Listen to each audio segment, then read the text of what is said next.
All right, so we're joined by one of the top entrepreneurs in the Jackson area, just the owner of three businesses that are very different, but also do a lot of the same things. Ashlee Kelly, we thank you so much for joining us today. I've got a room full here with me at Velma Jackson. This is our entrepreneurship class, and we're recording this for our friends at Germantown and Ridgeland High Schools and our YouTube channel. So thank you so much for taking some time for us today. Thanks for having me. Now, before we get into the three businesses that you own, you're from Jackson. Take us through your educational background and how that led you to become an entrepreneur. Okay. Well, I'm actually originally from New Orleans, and then I relocated to Jackson to attend Jackson State University. So I have a bachelor's in political science, a master's in urban planning, and I'm a PhD candidate in public policy and administration. Oh, Yes. So I have never been out of school in my adult life yet. Hopefully that will be ending this summer because I'm halfway through my dissertation. But yes, that's all of my education. Most of my professional experience is in government. wow. Yeah. Now, let's go one business at a time here because I know you have three that are completely different, even though you do Yeah. have the same principles. You have one with your husband. You had the construction and planning company. So tell us a little bit about that one first. So it's called the Kelly Factory, and really it started. We were both planners and for the city of Jackson's uh urban and was it planning development office. And when you're a planner for government moves kind of slow. It moves in increments, if at all, right? So because planning is a very creative field and we weren't able to be as creative and we felt like there were limitations on what we can do, we entered into a pitch competition. It was by Innovate Mississippi. So it was Startup Week in Jackson. And how it started was a 3-day event. Friday night you pitch. And if you make it through that round, you spend the next few days working on an entire business model, right? Wow. So the theme of that particular year was actually innovation and education. And we were there to pitch tiny homes. And the reason why we were interested in tiny homes, my husband was obsessed with it, but we were interested in it as an affordable housing option, right? Particularly since we were working for the city and we were not making anything. So we figured if we ever were able to be homeowners, maybe a tiny home. So we pitched that. We got through the first round. By Sunday, when we had our final pitch, we ended up winning first place. So Wow. we received a few prizes, and with those prizes, we went ahead and started what was called Tiny Jackson. That was specifically for tiny home development. So that was in 2016. But throughout the process, with working with tiny homes, it depends on the state, the environment. It's not always welcome, kind of, as an affordable housing option. And we found that the process was it took a little longer than we thought for it to be a tiny home here. We experienced a lot of challenges. So in the meantime while we were working on tiny homes, we decided to open up the Kelly Factory. So we did that a year later in 2017. So that is really combining all of our education and all of our experience into architecture, planning, and development. So we do mostly commercial work right now. We were hoping to transition from being paid for projects to initiating projects. So yeah, so that's the very first business we started, and it is the business that was able to allow us to move away from full-time employment. That's awesome. Now, and that's good because you hear so much about discrimination in the housing market, discrimination in business ownership. So having a Black-owned development company really can be helpful for the Black community in Jackson when people are trying to start a business or trying to get a home. If they know that there's a company they can trust, it really does a lot for the economy. Yeah, and then it's also important to understand that not many people are licensed architects in general. Oh, The absolutely. numbers are even smaller when it comes to Black license. I think it's only like a handful in the state, period. So Achille was lucky enough, he went to architecture school, Southern and Baton Rouge, and he worked for a Black-owned firm here that were mentors. His dad had a really big construction company at one time, so he kind of grew up in architecture, construction kind of. So, and I know he always had plans on not only just being a regular architect, or architects are kind of focused on just an individual building or project, but fusing it with planning as well and seeing how that particular project affects the community. So y'all do everything from the design all the way through the actual putting it together and So we often partner to ensure we have the capacity. We often partner with contractors, engineers, and other architects because it's just the two of us in our company. But if we go after a bigger project or we don't have the capacity because we have other projects or the project is super big, we end up partnering with other people to get it done. Awesome. So the next one, Loon Apothecary. Yeah. A lot of the females, are into the oils and the things Right. like that. And we've had a couple of guests that are in that. And it's everybody has a different story on how that business has started because everybody Right. has a different reason. So tell us about the Loon Apothecary and what all it is you have and how that came to be. So that one is kind of a mixture of, I guess, beginnings maybe. First of all, I'm obsessed with like oils and butters, and sometimes they're considered a luxury product, right? They're kind of expensive, but I was burning through them. I also suffer through like hives and eczema, so natural products work best for me. So I started to accumulate a lot of oils because I was mixing them up, a lot of dry flowers and stuff. And then people started asking me to make it for them. So me being the person I am, I'm like, well, if I'm going to start making them for people and this stuff costs money, I'm going to turn it into a business. So that business is maybe about a year or so old. We're going to October be the second year. So I started small with that. I didn't want to put too much into because I'm like, I already have two businesses and I'm in school. I'm trying to so I kind of started with small. I went and did markets kind of heavy last year. So as you grow, when you're a business owner, you learn you can't do everything on your own. So I'm in the process of kind of helping, hiring a consultant to help me rebrand. I want to go into wholesaling. Wow. So I have different goals I want for Luna Apothecary where I won't have to be as hands-on anymore. So but that's how I ended up that one. I just have a love for skincare, for self-care, and I'm also obsessed with flowers as well. So a lot of my, oils or products are after flowers. And then I started to collaborate with other small businesses because I didn't want to make every single product. Yeah. So I ended up collaborating with other businesses so I can sell their products as well. Hopefully I'm open to do more of that in the Awesome. future. Now your third business, which I think is the best concept, me personally, because Yeah. it's such a huge need for, is the Gumbeaux, where you do Yeah. proposal writing and grant writing and just really helping businesses with that paperwork.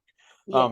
And I try to tell these kids and people that want to start a business, you need to reach out to a business that specializes in small businesses. Mm. I really think you do a good job of that, and you can help people get past that stuff because all of our kids here have their own business concept. Oh, And cool. and some of them will open up, some of them won't. But just thinking like an entrepreneur. But the biggest thing that we see is that people may have a great idea, they may have a great brand, a great product, a great concept, but if they can't do the back end stuff, it's not as sexy, it's not as fun, it's not as glamorous. But it is extremely important to have your ducks in a row when it comes to a plan and all your paperwork. Yeah. So talk a little bit about the Gumbeaux because it is such a need, especially when there are a lot of business owners who don't have the formal education. So Right. take us through that. It's really interesting. Yeah, so the Gumbo is another one of those many ideas coming together. I would say when it comes to proposal writing, I started doing proposal writing when I worked for local government. And, with the city of Jackson, everybody's aware of all the issues they have. So they're like, hey, you're going to do your job and you're going to do these other jobs as well, right? So that's how I end up doing grants. And I told them, okay, if I'm going to add grants to my job description, you guys need to pay for the training. So I started taking a lot of training. When I left the city, to first of all, I had a newborn. When I left, I went to a private company, and all I did was proposal writing. So that was very new to me because they were like, "This is just your job." But the reason why I understood why I wasn't doing all the other different things was because the proposals we were writing for were multi-year proposals to privatize government services, ranging from like $25 million to $85 million per proposal, right? So I did that maybe almost a couple of years. And what I found with that was when it came to me and my salary and how much I was working, my last job was with the city was for city council as a policy analyst. And I felt because I had a newborn, we'll have to talk about that later. But It's I a whole felt different because I class. had That's a whole different class. Yes, yeah. So I felt because I had a newborn, I couldn't be in city council meetings all day while they argue. I'm like, I need to be home with my child, and I'm still recovering from just having a baby. So I went to this private company because I figured I will work less, and I actually work more. So between working so much and kind of having that salary, but seeing that we were bringing in millions of dollars, that became challenging and kind of demotivating for me. So I said, well, I need to kind of focus on school, trying to wrap up school, and I can't do that working this job. So I said, I'm going to leave school and start teaching proposal writing because I think I've taken a lot of training and I saw the difference between small businesses, nonprofits, and government agencies writing proposals versus private, and why the private company was scaling at such a high rate. I'm like, first thing first, we were dedicated to proposal writing. That's it. Secondly, when it came to training, although I was experienced in proposal writing, they didn't let me touch anything for 6 months. So I figured I could take what I learned throughout my career as far as proposal writing and launch it. So I do proposal writing for entrepreneurs, small businesses, and nonprofits, but I also teach it to people. I tell people it's more affordable for them to learn a skill because if they hire me, I'm going to charge you every single time. But I'm like, hey, you just take the investment and learn it, and you can share with other people in your field. And not only just responding to grants, but pitching yourself through a proposal to provide services or a business plan. A lot of that content is the same. So yeah, so it's definitely something pretty much every single business needs. Yeah, now, and that's a good segue to what I want to talk about next, because why would especially somebody just starting out, why would they need to have good proposals written, or bring in somebody like you to have that? What are some obstacles that you're seeing people run into that haven't done that? So first of all, I've seen not only startups, but businesses that have been operating for 20 something years, not have anything documented.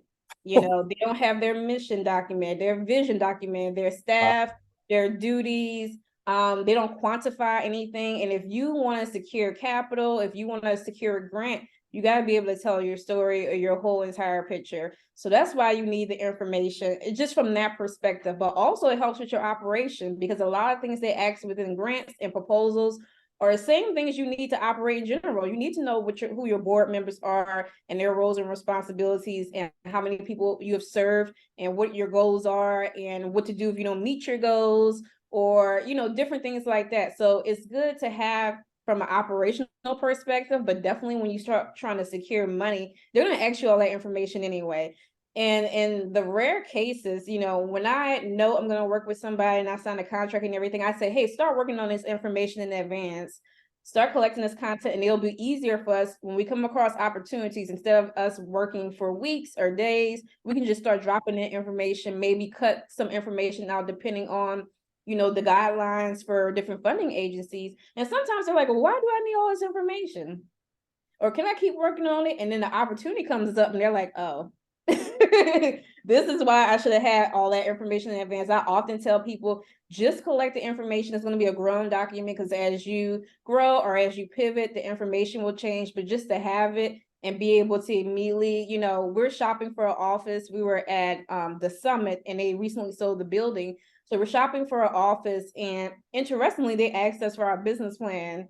They're like, hey, we need you to complete this application, provide us with your business plan to make sure you're a legitimate company. But, what if we didn't have the meetings tomorrow? What if we didn't have that, So, yeah. Well, and I'm glad you talked about that, because in the first semester in this class, we started out with mission and vision statements, executive summaries. And I was like, look, you may think this is dumb, but one, you'd be shocked how many consumers actually look for that. Yeah. And then also, if you're ever going to have employees, you've got to have things documented so everybody can be on the same page. If you're going to train somebody, Right. we use Chick-fil-A as an example, with the My Pleasure. That is in the training and it is documented. There's no gray area. It is black and white. If you have it documented, this is the way I want things done.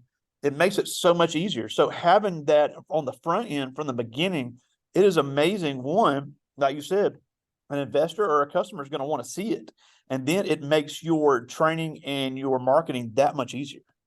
Yeah. And I guess in addition, to that, when I tell people, particularly when they are like, I get it, because all my businesses are me or like my husband. So we have a very, very small companies. But, when it comes to even where you want to go. If you're trying to secure money, like, hey, I'm not there now, but if I secure this funding, then I can hire people and I can operate these programs and services. But even having that pre-written out, like I tell people, hey, you don't have this person right now, but create a job description for them. You know, you don't have employees now, but create how you're going to recruit and retain them. What kind of benefits you're going to have. You know, even if it's volunteers, I tell them document that process as well, because even when you have volunteers or you spend the time and resources to train them, you want to retain them as well. So it just helps to have all that information outlined in advance. And like I tell people, it doesn't have to be concrete. It will change over time, but you still need to have the information. Yeah, and that's another good point, because I actually had a person one time kind of hint that he was going to offer me a job, and I said, that sounds good. I'd love to see the job description. Couldn't give it to me. Right. And I was like, if you don't have a job description, I'm not interested, because Right. if there's nothing documented or on concrete, until then it's just hearsay. And Right. you talked a little bit about the legal aspects, but heaven forbid, if there's ever a legal issue, if something is not documented, it does not exist. Right.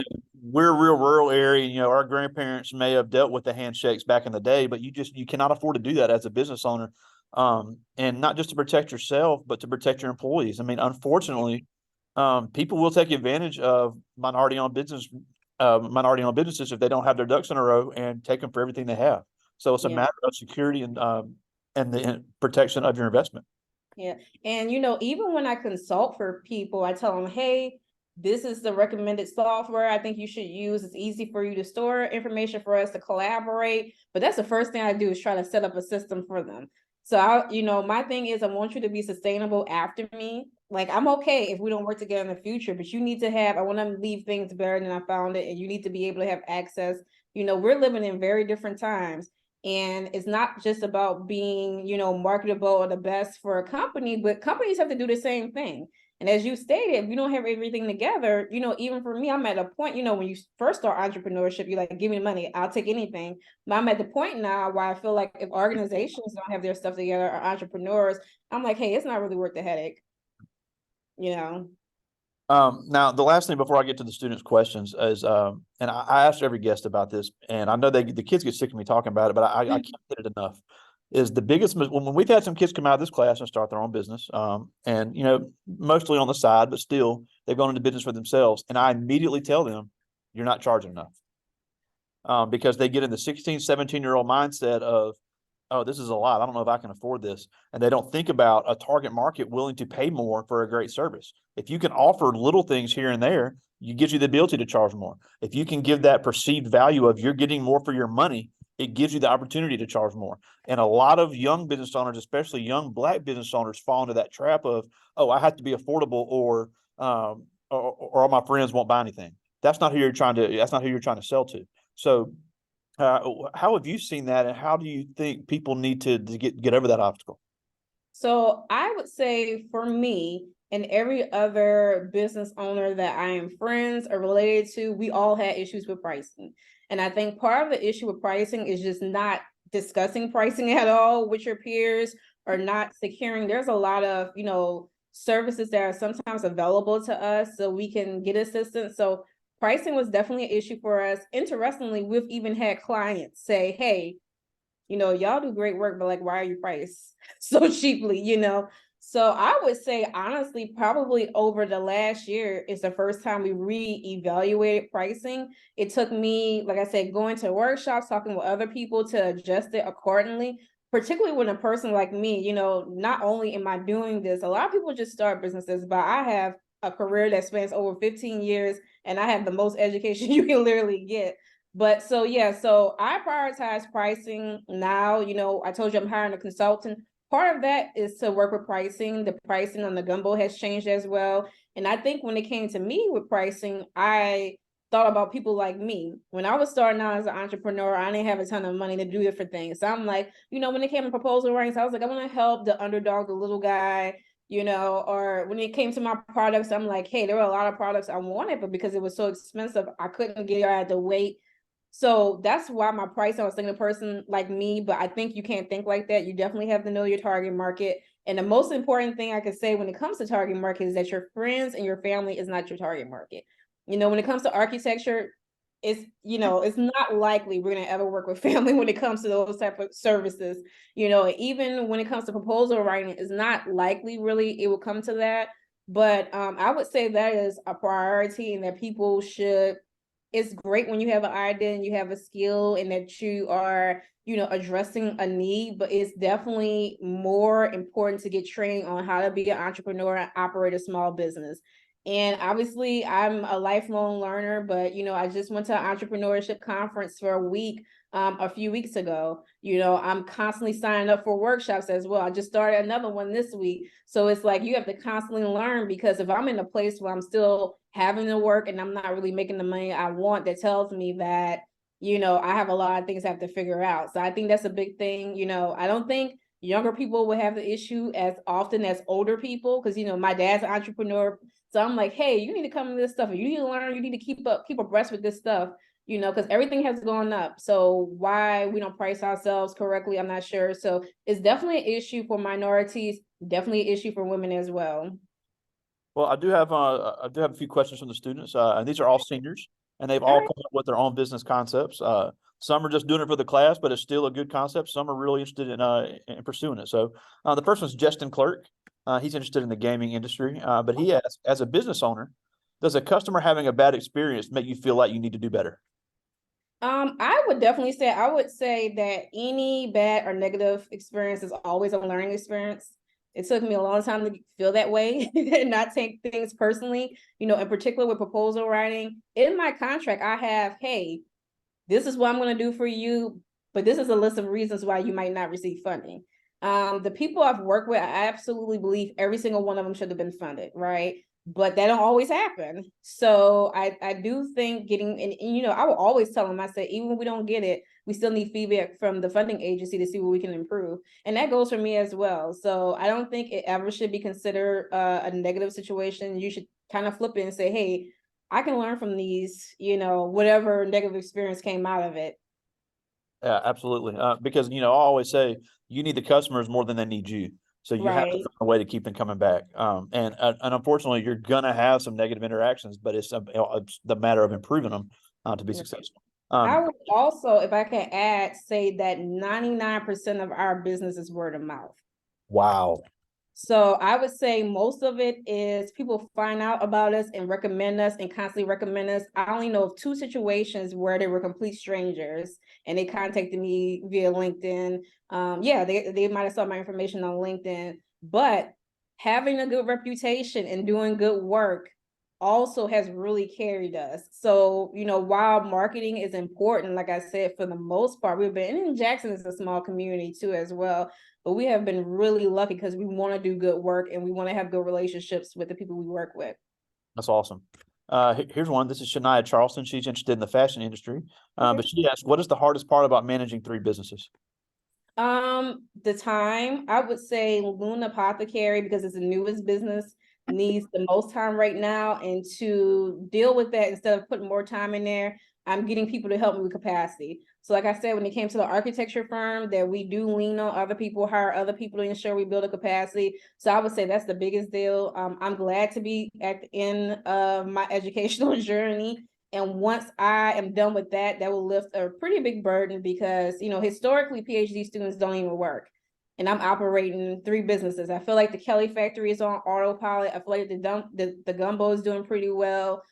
Because for me, I have, a capacity limit as well. I'm like, hey, I'm only doing one or two proposals, a month, or I'm only teaching these many classes in a month. So all that, because those are kind of old. So I would say the hardest thing is ensuring you provide, the right amount of time for each business. But I'm learning, for me to even grow, that I can't do everything on my own.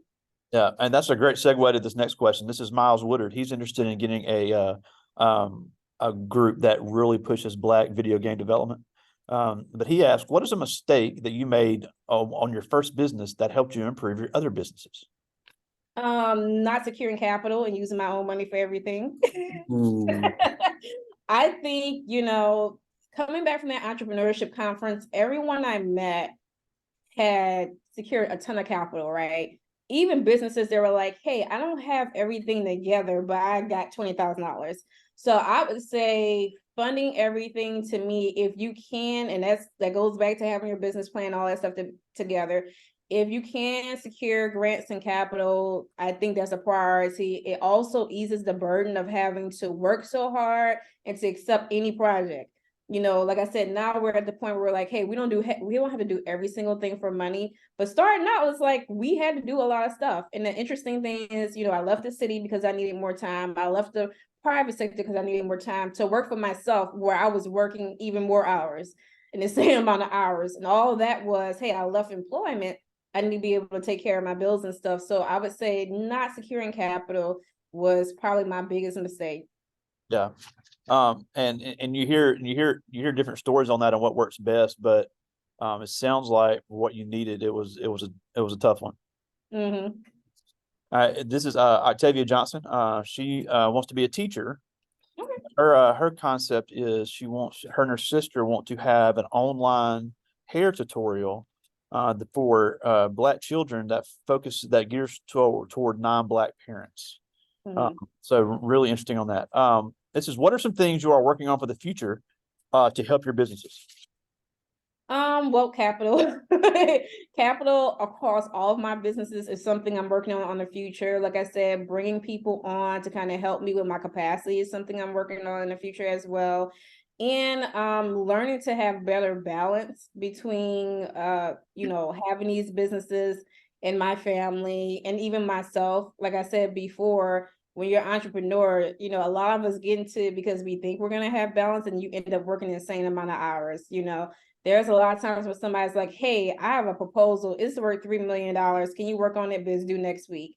Wow. And I'm like, if I have the time, I want to work on it, but then that might mean that I'm working 14, 16 hours in a day, back to back to back, kind of can't be as involved with my family. And then that puts my body in a really bad place because I'm not getting sleep. I'm often skipping meals.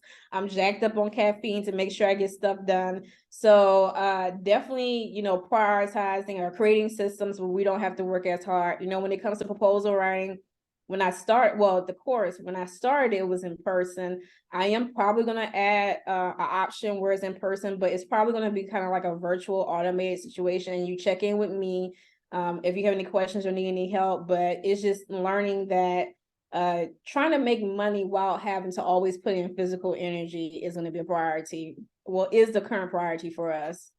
All right, I just got one more. And this is a Marion Bolden. He's interested in starting a trucking company. That he asked, knowing what you know now, would you have started your businesses in a different order? No. No, I wouldn't have started them in a different order. I would say, would I start Luna Apothecary if I knew now? I'm not sure about that. I think I probably would have kept it at the two businesses. And I don't know if it's just me because I have multiple interests. I like to stay busy too, on the other hand.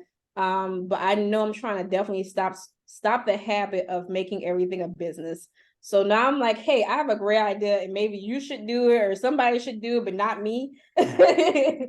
So yeah, I like the art of the businesses because, when I started, Tiny Jackson and then turning that into the Kelly Factory, overall, I am super passionate about planning and economic development. I have a background in that as well. So I love that company. That's more of a passion project, creative outlet. The Gumbeaux, while I like proposal writing, and like I said, each proposal is different, it doesn't give me the same feeling as the Kelly Factory. I think mostly it's like, hey, I want to make sure I can help people. I want everybody to do well. I want everyone to win. But yeah, so I love the order that we started our business in. That's awesome. Or my business is in. Well, we're almost out of time, and we thank you so much for joining us. But before we go, it's just amazing that you're able to own and operate 3 businesses in the Jackson area on top of everything else you have with your family and your education. So it can be done. So I have this room full of young Black kids that are about to graduate from high school. Some of them want to be entrepreneurs full time, some part time, some no time. But at the end of the day, they're still going to face the same obstacles that young Black business owners are going to face in Jackson. So what can they do to overcome those obstacles once they come? Well, I would say, I don't think everybody needs to get as much education as I've received, but you need to get education, not just in what you're passionate in, but in operating a business. So, I read a lot of books, a lot of webinars, a lot of YouTube videos, like I said, a lot of workshops, particularly if they were free. And now, historically, my conferences have been related to my professional career and my education. Now I'm investing in it for, entrepreneurship. And even with that, with having a business as long as I've had one, I learned so much there. So I would say just learn that it's an ongoing process. There's pretty much trends in every field. Look at the trends, look at your competitors. I'm friends with my competitors. I don't consider it like, hey, we can probably be at the same market, when it comes to body oils and rose water. There are other people who do that in the area. And I might be right next to them, but it's like, and I've made friends with them pretty much. Like I said, we work with other architects, we work with other engineers. So we don't even think about competition and a negative thing. It's like, hey, we can work together and kind of make something happen. So my only thing is just to continue learning. It will never, ever stop. So like I said, my first business was in 2016 and we're still constantly learning. So I would just say prioritize that over everything you do. And you are going to have to carve out the time for that. So. Yeah, and real quick before we go, what you said reminded me of something. Last year we had Dr. Angela Shannon. She owns Happy Tummy's GI Clinic in Flowood. She's a groundbreaker, but she said, I learned how to take care of patients. I knew everything about the medical field, but nobody told me how to run a business. And she said, it is awful scary if you go into it with a lot of money at stake, but you haven't done any prep work. And she said she made that mistake, and it was a very hard one to get over, learning the business side, because it wasn't just about taking care of patients. It was running the business. So that's a great point. Right. And you know what? I came from economic development when I had my business, and I worked with a lot of small businesses. And I assume, I'm like, hey, I have a master's in planning. I work in economic development. I was deputy director of economic development at one time. I think one of the youngest ones in Jackson's history. So I'm like, hey, opening a small business is going to be easy. And it was not. It was it was not. It was very, very, very different. It made me even question, should I even be doing that? I say it's much easier just to get a job, clock in, clock out, and receive my health insurance. But so I even learned from somebody who was in an adjacent field that is still very much different. Like I said, I know people are passionate, they have a skill set, but you definitely have to know about, if you don't know about entrepreneurship, you need to make sure you hire somebody who does at a minimum. Now, before we go, tell us where to find your products. Yeah, so the Kelly Factory, Kelly. We're on Facebook, Twitter, and Instagram. Loon Apothecary, I think it's called the House of Loon. My handle is HAUS. So Facebook, Twitter, Instagram, and the Gumbeaux spelled GUMBEAUX. I'm from New Orleans, so I had to add that little bit to it. Facebook, Twitter, Instagram. Of course, people can find me on LinkedIn at Ashlee Kelly, ASHLEE. And yeah, I'm free to talk and connect with you guys if you need any help or assistance. Jackson also has a lot of small business development centers. The federal government funds it. We pay taxes for it. Use those resources. They will often give you a template for business plans. They will, give you access. They might say, hey, we have these connections when they come to Capital. I even still attend that stuff. SCORE is something that's online for free. Those webinars, you can do them at your own pace, and it's available through SBA. So yeah, feel free to follow me, but definitely go seek those resources, particularly for your age. It's great that you guys are interested in entrepreneurs, are already entrepreneurs. So I would say go ahead and secure those resources, because by the time you're my age, you're probably going to be rich. So Well, that's awesome. Thank you so much again. Ashlee Kelly, one of the top entrepreneurs in Jackson. Thank you so much for joining us today. Thank you guys. Thank you. Bye. Talk to you soon, buddy.